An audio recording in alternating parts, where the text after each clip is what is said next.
Do the rich people cringe and say, don't tell them that, Robert? Yes. Don't tell people what you know.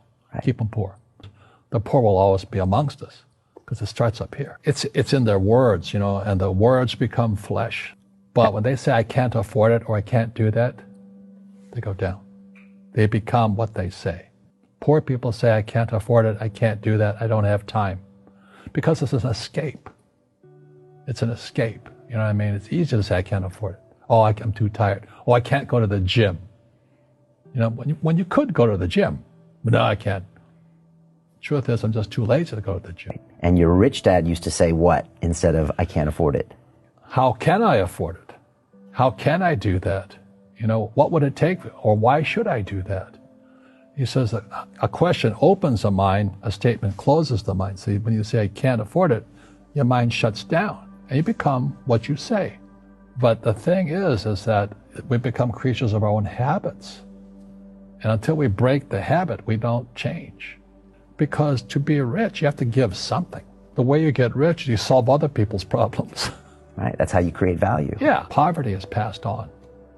It's taught in your families. And middle class is taught in families. And so the people right now who are sitting at home, who are struggling financially or worried about money or unhappy, they may be making a lot of money, but unhappy with what they're doing, it was probably taught to you. Your superego was taught, get a job, work hard, or you'll never be rich, or the rich are evil, or whatever. If you're poor, you'll always be poor. Just like most pro athletes, they make millions of dollars, and 65% are bankrupt 5 years later. It's because they come from poor families. Now you tell them that, they get very angry at you. It's not, it's the rich fault. It's you guys ripped me off, and government ripped me off. It's passed down genetically. That's the frightening thing. We got to change what we teach our kids. And the average person, the reason they're poor is they haven't failed. They play it so safe. They haven't made any mistakes like they're taught in school. That means they don't learn anything. That's why the school system's actually fundamentally corrupt. It's anti-education. The school system will never teach you about money. The school system was designed to teach you to be an employee, which is important, or a doctor or a lawyer, a specialist, but never about money. So I remember raising my hand when I was 9 years old, talking to my fourth grade teacher, and I said, when am I going to learn about money? She says, the love of money is the root of all evil.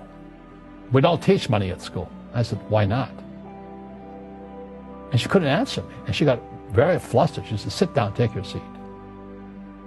And then I got curious. I said, why don't we learn about money? She says, go ask your father. He's my boss.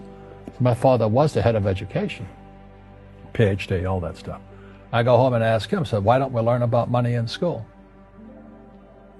And he looked at me and says, because the government doesn't let us teach that subject.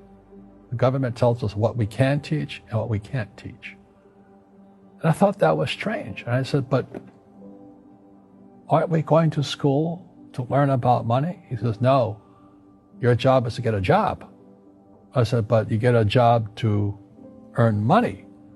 He goes, no, you're supposed to just get a job. I went, no.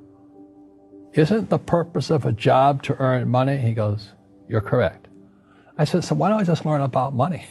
I can skip the job part, And he got flustered and he said,